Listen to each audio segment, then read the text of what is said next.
അപ്പോൾ അത് ഇനി നിങ്ങൾ അങ്ങനെ ഇല്ലെങ്കിൽ നിങ്ങൾ ഇവിടുത്തെ മൗണ്ട് കാർമലിൻ്റെ വാട്സപ്പ് ഗ്രൂപ്പിൽ അംഗങ്ങളായാൽ നിങ്ങൾക്ക് അതിൻ്റെ ലിങ്കും ഡീറ്റെയിൽസും എല്ലാം അതിലൂടെ അയച്ചു തരുന്നതാണ്.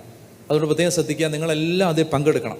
എൻ്റെ ഒരു ആഗ്രഹം ഒരു 10-20 ലക്ഷം പേര് ഈ വർഷം ഒരുമിച്ച് ബൈബിൾ വായിക്കണമെന്നുള്ളതാണ്. ഹല്ലേലൂയ. 20 ലക്ഷമൊക്കെ കുറഞ്ഞു പോയി. ഒരു കോടി ആളുകൾ ബൈബിൾ വായിക്കണം കേട്ടോ. അപ്പോൾ അതിനുവേണ്ടി നിങ്ങളെ ഞാൻ ഏൽപ്പിക്കുകയാണ് സുവിശേഷ വേല. ഇപ്പോൾ ഇവിടെ കൂടുന്നവരും ലൈവായിട്ട് ഇതിൽ സംബന്ധിക്കുന്നവരും എല്ലാം ഈ യൂട്യൂബിലേക്ക് പോയിട്ട് നിങ്ങളത് നിങ്ങളുടെ കൂട്ടുകാർക്കും സുഹൃത്തുക്കൾക്കും എല്ലാം ഷെയർ ചെയ്യണം. എല്ലാവർക്കും ഷെയർ ചെയ്യണം. എന്നിട്ട് അവരോട് പറയണം, ഇത് ജോയിൻ ചെയ്യാൻ പറയണം. ജനുവരി 1 മുതൽ ഡിസംബർ 31 വരെ 2025 കൊണ്ട് നമ്മൾ ബൈബിൾ മുഴുവൻ വായിച്ച് പഠിക്കാൻ പോവാണ്. ഹല്ലേലൂയ. ഒറ്റ വർഷം കൊണ്ട് എനിക്ക് നല്ല കോൺഫിഡൻസ് ഉണ്ട് പരിശുദ്ധാത്മാവിൽ.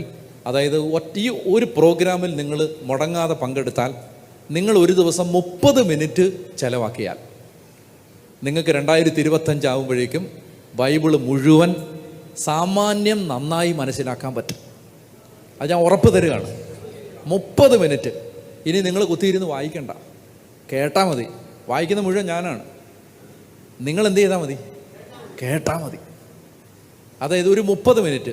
സാധാരണ യൂട്യൂബിൽ വചനം കേൾക്കുമ്പോൾ ചെയ്യുന്ന പോലെ ഈ ചോറ് വെക്കുന്നതിനിടയിലും കരിയുന്നതിനിടയിലും കന്നാലിയെ കുളിപ്പിക്കുന്നതിനിടയിലും ഒന്നും പോയി കേൾക്കാൻ പോകരുത്. 30 മിനിറ്റ് ഇതിനു വേണ്ടി മാറ്റി വെക്കണം. ഒരു ദിവസം എത്ര മിനിറ്റ് മാറ്റി വെക്കാനാണ് ഞാൻ നിങ്ങളോട് പറയുന്നത്? 30 മിനിറ്റ് മാറ്റി വെച്ചിട്ട് ഒരു ഇയർഫോൺ വെച്ച് അല്ലെങ്കിൽ ഉറക്ക വെച്ച്, മൊബൈലിൽ ഉറക്ക വെച്ച്, ബൈബിളും തുറന്നു വെച്ച് ഞാൻ വായിക്കും. പരിഷ്കരിച്ച പതിപ്പാണ് വായിക്കുന്നത്. പുതിയ ബൈബിൾ ഇല്ലെങ്കിലും കുഴപ്പമില്ല, കേട്ടാൽ മതി. കേൾക്കുക.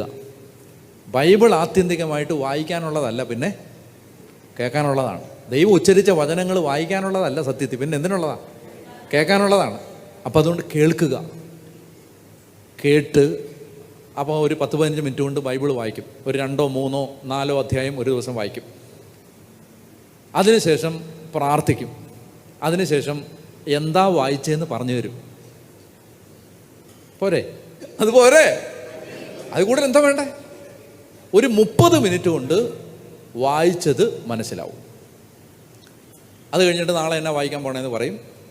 പിന്നെ നമുക്ക് ഓരോ കാലഘട്ടമുണ്ട്. 12 കാലഘട്ടങ്ങളിലായി ബൈബിളിനെ മുഴുവൻ നമ്മൾ ഒറ്റ കഥയായിട്ട് പഠിക്കാൻ പോവുകയാണ്.